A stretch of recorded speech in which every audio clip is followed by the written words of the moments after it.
International Delhi Public School, Cherukupalli. Kindergarten to grade 10 and 11-12. CBSE curriculum. ఆహ్లాదకరమైన ప్రశాంత వాతావరణంలో సువిశాలమైన భవన సముదాయంలో ఇంటర్నేషనల్ స్టాండర్డ్స్ తో మీ చిన్నారుల ఉజ్వల భవితకు బాటలు వేస్తూ వారి ప్రతిభను మెరుగుపరిచే అత్యాధునిక పాఠశాల international Delhi public school, Cherukupalli. మా ప్రత్యేకతలు దేశంలోనే అత్యుత్తమ ఫ్యాకల్టీ అయిన కోట రాజస్థాన్ వారిచే 6th to 10th IIT and NEET programme, అలాగే +1, +2 విద్యార్థులకు IIT and NEET ప్రోగ్రామ్ లో ప్రత్యేక శిక్షణ, AC digital class rooms, AC bus facility, 3rd to 12th AC hostel, space and astronomy lab, robotics lab, Montessori lab, outdoor sports arena, indoor sports complex, horse riding, swimming pool, synthetic running track, mini golf వంటి సకల సౌకర్యాలు కలవు. అడ్మిషన్లు జరుగుచున్నవి. సంప్రదించండి. International Delhi public school, Arepalli road, Ponnapalli గ్రామం, చెరుకుపల్లి మండలం, బాపట్ల జిల్లా. Cell 779979793132 and 36. Sri Gautami high school 2025 10వ తరగతి పరీక్ష ఫలితాలలో అగ్రగామి శ్రీ గౌతమి 596, 594, 591, 590, 589, 586, 586, 585, 584, 576 వంటి మార్కులతో ప్రభంజనం. 590కి పైగా నలుగురు, 570కి పైగా 15 మంది, 550కి పైగా 33 మంది, 500కు పైగా 70 మంది. ప్రతి ఇద్దరిలో ఒకరికి 500 మార్కులు. ఈ విద్యా సంవత్సరం నుండి lecturers JEE NEET foundation academy ఎందరినో ఇంజనీర్స్ మరియు డాక్టర్స్ గా తీర్చిదిద్దిన అధ్యాపకులే వ్యవస్థాపకులుగా నడపబడుతున్న విద్యా సంస్థ Shri Gautami high school. Audio visual classrooms, artificial intelligence and coding బోధించుటకు ప్రత్యేక కంప్యూటర్ ల్యాబ్, బాలబాలికలకు వేరువేరుగా హాస్టల్ వసతి కలదు. అడ్మిషన్లు జరుగుతున్నవి. Shri Gautami high school, Chirala. Cell number 9247472417, తేరాల 7396344837, ఇంకొల్లు 8125184043.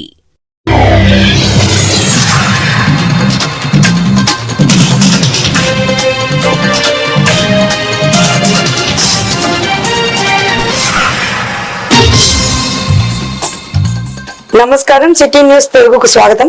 ఈనాటి వార్తా విశేషాలు. ప్రభుత్వ బ్యాంకుల ద్వారా వచ్చే సబ్సిడీలను ఉపయోగించుకొని మహిళలు ఆర్థికంగా అభివృద్ధి చెందాలనే భారతీయ రిజర్వ్ బ్యాంక్ ముఖ్య ఉద్దేశమని రేపల్లి డివిజన్ సైతం అభివృద్ధి అధికారి పద్మావతి అన్నారు. బాపట్ల జిల్లా నియోజకవర్గం అమృతలూరు మండలం పరిధిలో మోపూరు గ్రామ సచివాలయం భారతీయ రిజర్వ్ బ్యాంక్ వారి సౌజన్యంతో ల్యాంప్ సంస్థ ఆధ్వర్యంలో డిపాజిట్స్, ఎడ్యుకేషన్ అండ్ అవేర్నెస్ పై ఒక రోజు వర్క్ షాప్ నిర్వహించారు. అందరూ గ్రూప్లో ఉంటారు.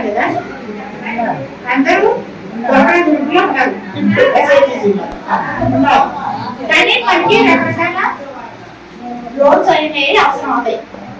అవుతాయా? చాలా రకరకాల లోన్స్ అవసరం అవుతాయి.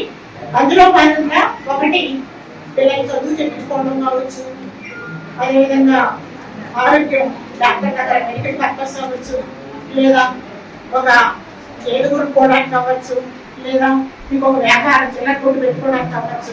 అట్లా రకరకాలు. దీంట్లో ఏంటంటే మనకి ఖర్చు పెడతాము, దానివల్ల ఏమి ఆదాయం మనకు రాదు. ఆదాయం రాని ఖర్చులు ఉంటాయి, మనకి అదే ఎక్కువ ఉంటాయి. అవునా కదా? మీరు తీసుకున్న లోన్స్ సోకాలు ఇప్పుడు ఏదైతే 30 సంవత్సరాల నుంచి మనం SHG కాన్సెప్ట్ రన్ చేస్తున్నామో దీంట్లో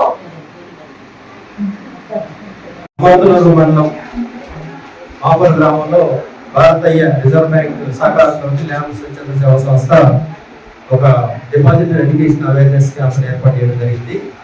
మరి ఈ కార్యక్రమం ఉద్దేశం ఏంటంటే మహిళల్ని పొదుపు వైపు ఆకర్షితులు చేయాలి. వారు పెట్టుకున్నటువంటి పొదుపు బ్యాంకుల్లో సక్రమ విధానంలో చేసుకుంటే ఆ డబ్బు పెరిగే అవకాశం ఉండటమే కాకుండా వారు వివిధ రంగాలకు సంబంధించిన ఏదైనా వ్యాపారం చేయాలనుకున్నప్పుడు ఆ వ్యాపారానికి తగినటువంటి రుణం బ్యాంకు నుంచి పొందవచ్చు. తద్వారా వాళ్ళ యొక్క జీవన ప్రమాణాలని పెంపొందించుకోవచ్చు, వాళ్ళ ఆరోగ్యాన్ని మెరుగుపరచుకోవచ్చు, వాళ్ళ యొక్క పిల్లల యొక్క విద్యను మెరుగుపరచుకోవచ్చు, వాళ్ళ కుటుంబ పరిస్థితిని మెరుగుపరచుకోవచ్చు అనే ఉద్దేశంతో ఈ యొక్క కార్యక్రమాన్ని ఏర్పాటు చేయడం జరిగింది. ఈ కార్యక్రమంలో పాల్గొన్న మహిళలకు వెళ్ళేసి వాళ్ళు అనవసరంగా రూపాయి వడ్డీని 10 రూపాయల వడ్డీగా చేసి అప్పులు పాలైపోయి దరిద్రమైనటువంటి బ్రతుకులో బ్రతికి ఎప్పుడు డెవలప్ లేకున్నటువంటి పరిస్థితులను మనం ఎదుర్కొంటా ఉన్నాం. ఈ పరిస్థితుల్లో మన మధ్యకు వచ్చి అలా కాదు బాబు, ఈ విధంగా అయితే మనం డెవలప్ అవుతాం, మన బిడ్డలు డెవలప్ అవుతారు, మన కుటుంబం డెవలప్ అయింది అని చెప్పేసి మనకి చక్కగా తేటతెల్లంగా ఆ యొక్క వ్యాపారం గురించి మనం బ్యాంక్ ని ఏ విధంగా వినియోగించుకోవాలనేటువంటి దాని గురించి వివరించినటువంటి అన్నగారికి మరొకసారి ధన్యవాదాలు తెలియజేస్తా ఉన్నా.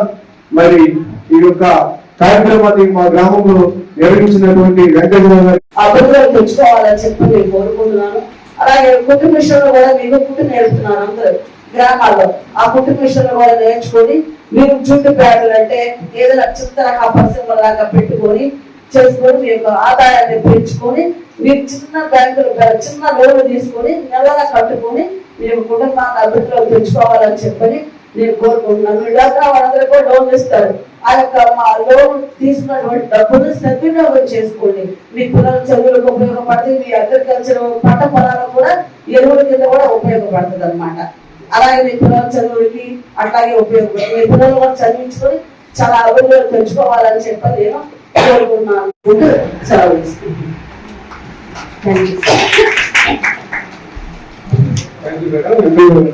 ధన్యవాదాలు. చాలా చక్కటి విషయాలు చెప్పారు. జూట్ బ్యాగ్ అంటే ఇది చూసారని జూట్ ఫైల్ అన్నమాట. ఇది మేము గుంటూరులో పెట్టాము. Jute training centre, training production centre. అక్కడ ఉంటే మా నట్మా వాళ్ళు రిక్వెస్ట్ చేశారు మమ్మల్ని, ఇట్లా పెట్టండి గుంటూరులో కొంతమంది. నల్లబడ్లి పొగాకు పండించిన రైతులకు కొంత ఉపశమనం కలుగుతుంది. రాష్ట్ర ప్రభుత్వం ప్రత్యేకంగా మార్కెట్ ఫెడ్ రంగంలోకి దించి కొనుగోలు ప్రారంభించింది. ఈ నేపథ్యంలో కారంచేడులోని పొగాకు కొనుగోలు కేంద్రాన్ని పరుచూరు ఎమ్మెల్యే ఏలూరి సాంబశివరావు పరిశీలించారు. పొగాకు రైతులకు ఎలాంటి ఇబ్బందులు కలగకుండా పూర్తి స్థాయిలో నల్లబడ్లి పొగాకును కొనుగోలు చేస్తామని ఎమ్మెల్యే హామీ ఇచ్చారు. ఇందులో భాగంగా వైసీపీ నేత YS MPP Yarlagadda Subbarao MLA చేస్తున్న కృషిని అభినందించారు. పొగాకు రైతులకు ఎమ్మెల్యే అండగా నిలిచారని ఆసక్తికర వ్యాఖ్యలు చేశారు. తగ్గించుకోవడానికి మనం చేసే ప్రయత్నం అంతా ఇది లాభం కాదు, మీరు ఏదో గొప్ప మేలు చేసినట్టు కాదు.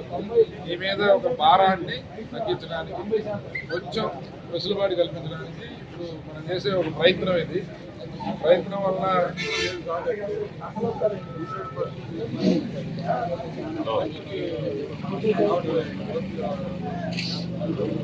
ఇప్పుడు ఒక 40-50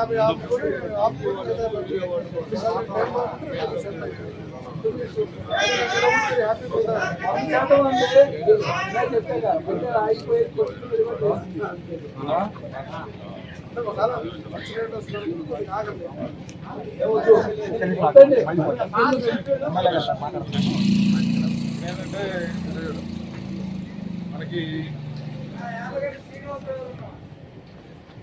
మనకేంటంటే ఇప్పుడు మొట్టమొదటిసారి ఫస్ట్ టైం కొత్తగా ఈ సరుకు మార్కెట్ పెట్టుకుంటాం గవర్నమెంట్. ఇప్పుడు పొగాకు ఎఫ్సివి పొగాకు వ్యవహారం వేరు, మన బర్లీ పొగాకు వ్యవహారం వేరు. బర్లీలో నల్ల బర్లీ వ్యవహారం వేరు, తెల్ల బర్లీ ఇది వేరు. మన ప్రాంతం అంతా నల్ల బర్లీ పండిస్తారు. ఈ సంవత్సరం ఇబ్బంది అనేది చాలా కష్టసాధ్యమైన కార్యక్రమం. అసలు చరిత్రలో ఈ బిఎఫ్సి టొబాకోకి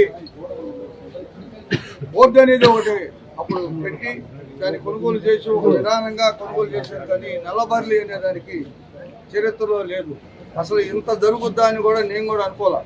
గత 5-6 సంవత్సరాల నుంచి నేను నల్లబర్లీ వేస్తున్నాను. 50 ఎకరాలు, సంవత్సరానికి 50 ఎకరాలు వేస్తున్నాను.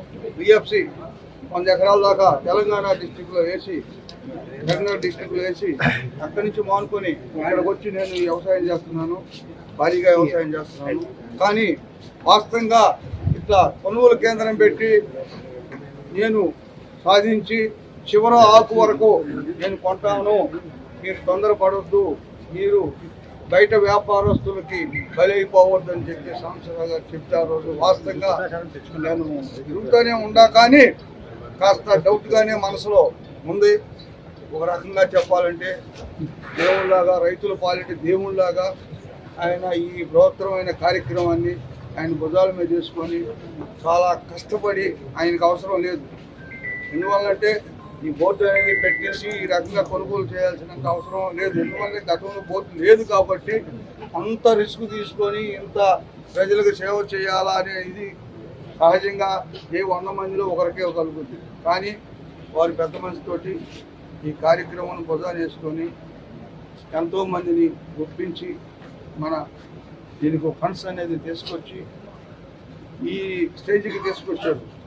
అట్లానే రోజు రోజుకి పాయింట్ కాడ సహజంగా ఒకరు వెనక ముందు జరుగుతూ ఉంటే కాస్త బేటు అటు ఇటు రేటు అనేది పడుతుంది. కానీ చీరాలలో పొగాకు కొనుగోలు కేంద్రాలను సందర్శించిన చీరాల ఎమ్మెల్యే కొండయ్య, ఏలూరి సాంబశివరావు సందర్శించిన రైతులతో మాట్లాడారు. రైతులు ఎవరు దిగులు పడొద్దు, గవర్నమెంట్ మిగిలి ఉన్నంత వరకు కొనుగోలు చేస్తుంది.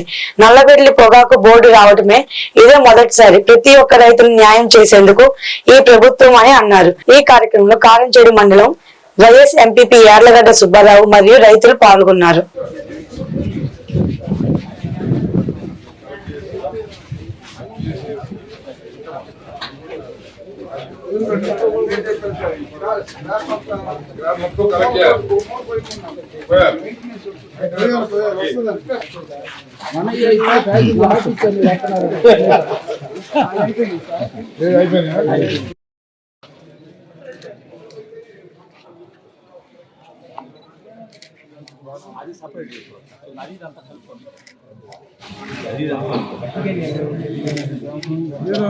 రేట్ చేసుకున్నా తప్పు చేసుకున్నా సార్.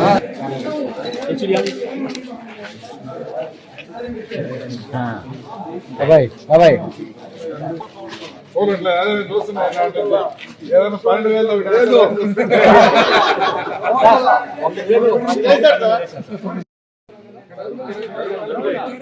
మళ్ళీ తీసుకొని ఇక్కడ పక్కన తీస్తే ఇది మళ్ళీ ఇబ్బంది అవుతుంది. లూజ్ గా ప్యాకింగ్ అవుతుంది.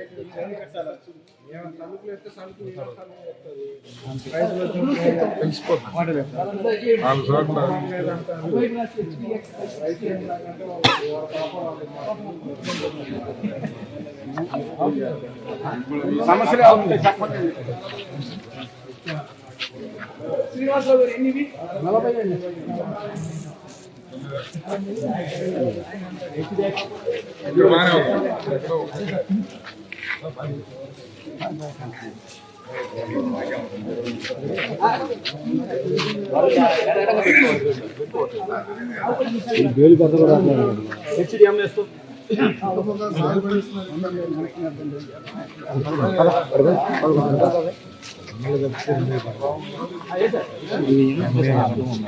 ఈ వార్తలు ఇంతటితో సమాప్తం. మరో బులెటిన్ లో మళ్ళీ కలుసుకుందాం. అప్పటి వరకు నమస్కారం.